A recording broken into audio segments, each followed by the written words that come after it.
Welcome back, everybody, to the Carlette Christmas Show. This morning, we're switching gears and we're talking about a really serious subject. Anytime we say the word cancer, we all sort of feel a certain way. Well, this morning, we're talking about colon cancer and colorectal cancer. Our guest this morning is Michael Sapienza. He is the CEO of Colorectal Cancer Alliance. It is one of the largest advocacy organizations in the United States. And he joins us to talk about what we all need to know about early detection and about fighting colon cancer and colorectal cancer. Michael, good morning and welcome. Thank you, Carlette. So, as I said, anytime you get that diagnosis, it comes with a feeling of death, just honestly, for a lot of people. And I know that you have experienced, sadly, death from this disease. Tell us how you got on this path. Yeah, absolutely. And, it's very interesting. I was a professional musician by training, and I was living in Miami Beach, Florida. And unfortunately, my mom got diagnosed with colon cancer, at a pretty young age, 56 years old. Wow. And, to your point of getting that first phone call, my parents actually waited. I had a performance on Friday night with Yo-Yo Ma or somebody, and then the next morning they called. Both of them were on the phone, and I knew something was up because normally it wasn't. I didn't get both parents on the phone, so I knew something was up. And my mom said, "Well, Michael, we've hit a bump in the road," and It was a shock. I mean, at that point, I didn't even know really what your colon was. I was thinking, okay, well, it's your bowel. What is it? Your intestines? What does that really mean? And unfortunately, it was late stage colon cancer. My mom had never been screened before. And, at that time, the screening age was 50. Now it is 45. And, unfortunately, she died of the disease on Mother's Day in 2009. Wow. I'm sorry, Michael. Thank you. Yeah, at 59 years old. So she lived for about 2.5 years post diagnosis. And it led our family and myself. I took a leave of absence from the orchestra that I was performing in. We started an organization called the Chris for Life Colon Cancer Foundation. And then we merged with the now Colorectal Cancer Alliance, the largest advocacy organization in the world for colon cancer, in 2016. Wow. And I want to backtrack myself a little bit, because just because we get the diagnosis of cancer doesn't have to mean death. But we when we think of cancer, that's our first thought. And the reason why this conversation, Michael, is so important is to talk about screenings and talk about early detection so that it won't mean death. Yes.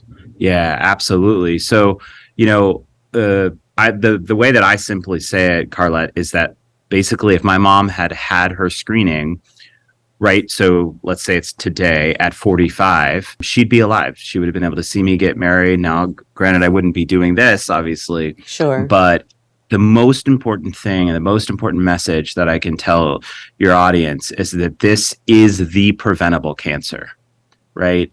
And whether you're doing it for yourself or you're doing it for somebody else, getting screened, it will save your life. And, there are multiple different types of screening. So, there is, yes, everybody knows about the colonoscopy, which, yes, does require you to take some time off of work, and you have to do that prep, although they're getting better at the different types of preps that they have. And we actually partnered with Ryan Reynolds and Rob McElhenney last year to do a funny video around a new campaign we called Lead From Behind. Very, very successful to get the word out. We saw about a 36% increase in the number of colonoscopies the month after.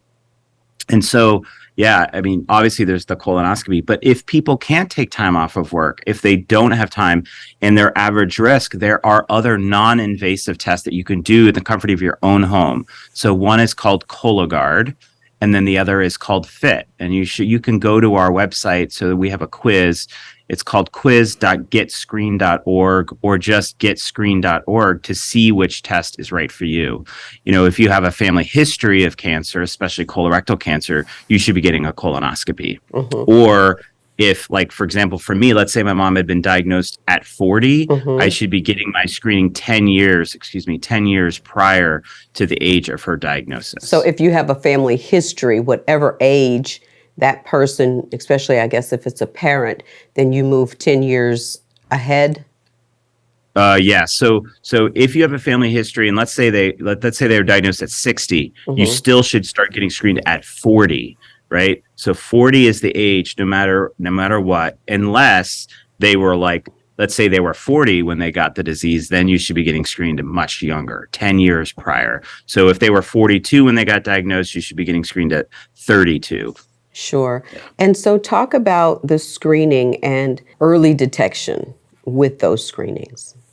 Yeah, absolutely. So colonoscopy, which is the test that has been around the longest, right? You go in and they put you under for a very, very good nap. It's propofol. We call it the Michael Jackson drug. Of course.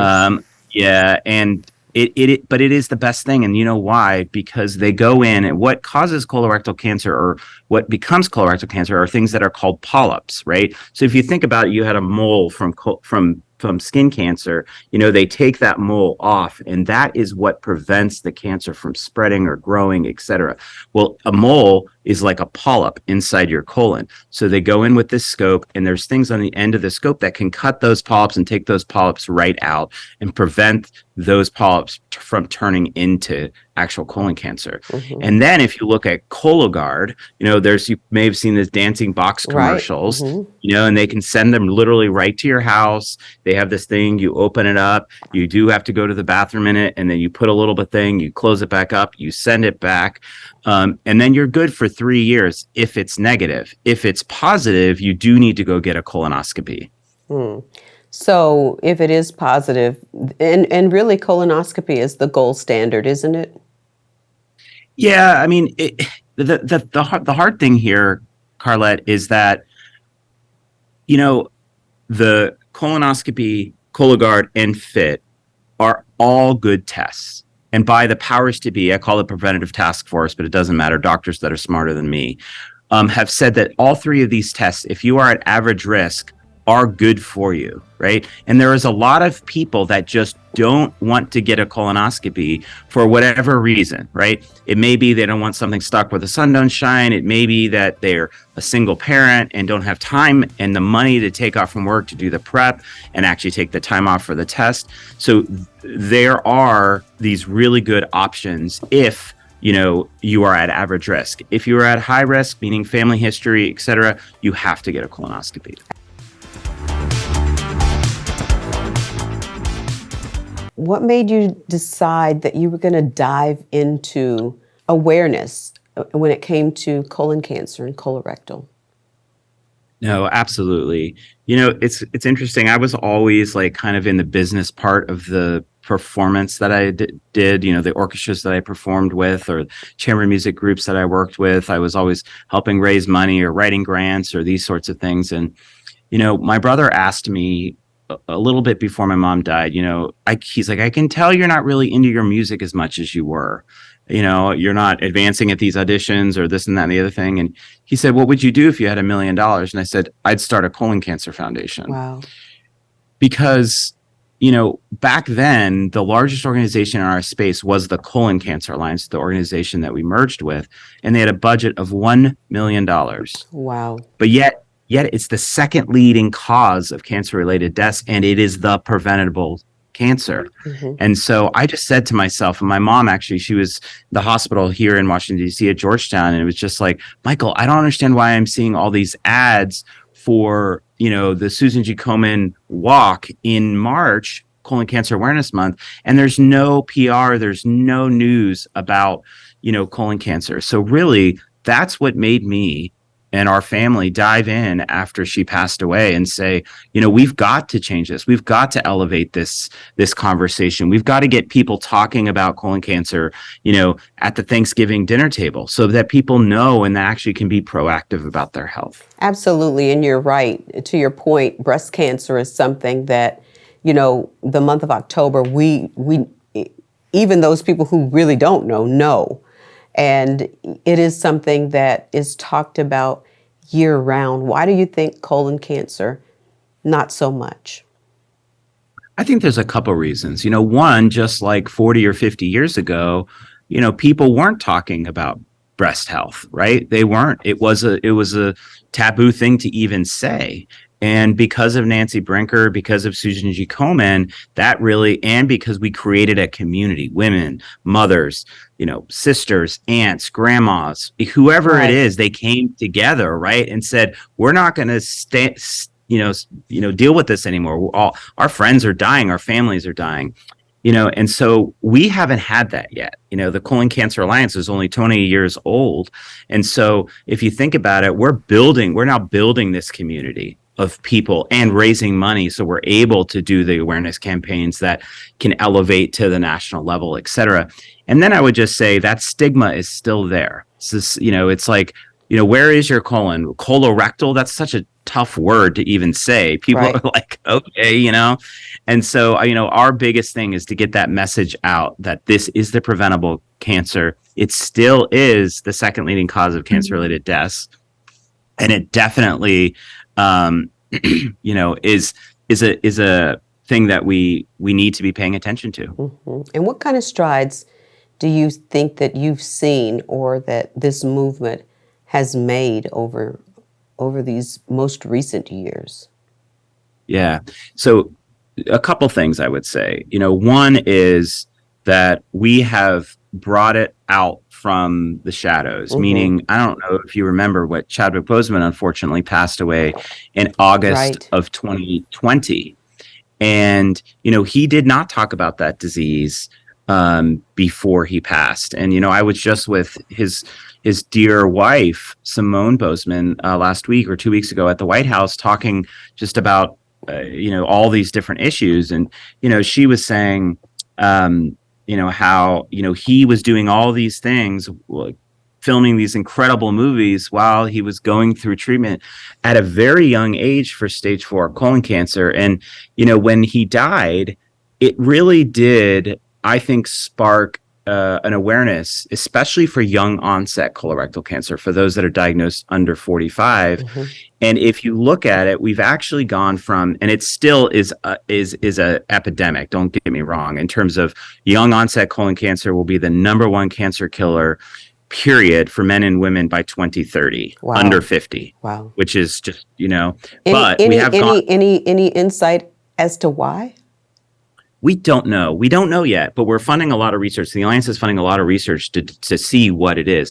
But if you think about it, we've seen a huge increase in the consumption of sugar-based drinks compared to vitamin D or vitamin C-based drinks like juice or milk.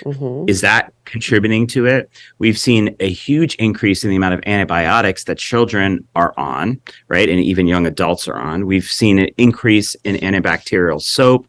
So we think that it's something environmental, meaning that it's changed our gut or changed our microbiome such that the natural microbiome can't protect us as much as young adults. And so, yeah, we've seen this dramatic increase, but I will say we've gone from a 2% increase to a 1.5% increase. So that is something to celebrate. Sure. And then the other thing that I would say is that in terms of things to celebrate, over the last 10 years, we have continued to see older Americans, the incidence of older Americans dying and getting diagnosed with colorectal cancer go down. So whereas the young people, so especially 45 to 55, we've seen an increase in mortality, we've seen an increase in incidence. But for the older generation, we have seen some success with, definitely with screening and definitely with advances in treatments. And so you talked a little bit about Chadwick's wife and being at the White House. Is she going to be more vocal on this topic? That's a good question. I'm not sure. I hope she will be. She's such an amazing person and advocate, and Chadwick was obviously loved. Chad, as she calls him. That tweet when he died was the number one tweet of all time. Wow. his passing was the number one, and then when President Obama was elected, it was the number two tweet. And so if you think Wow. about it, like, it must have been something in America's conscience, right, that cared about this and cared about this person. And I remember seeing this little picture of a young black child, probably 3 or 4 years old, and having the Black Panther uniform on. And it just Right. broke my heart. It just broke my heart. And I mean, I can't tell you, Carlette, how many funerals of people under the age of 40 that I have been to. Wow. And so, this getting the word out, a young onset. And so I do hope that Simone continues to be a spokesperson. Yes. Absolutely. Before we've got to let you go, tell people how they can connect with your organization and get more information about early detection and about all of the things that you all are doing. Sure. Thank you. So it's ccalliance.org is our website. And then just for screening information, again, it's getscreen.org. Getscreen.org. We want to thank our guest this morning, Michael Sapienza. It's just such an incredible name. And you and all of the people that are a part of what you do are doing great work. And we hope that we will put you out of business, because there will be a cure and people will not be, will get detected early and will not die from this disease. Absolutely. Thank you for having me. Indeed. Thank you too. Hey, everybody, stay with us. We're back to wrap up right after this.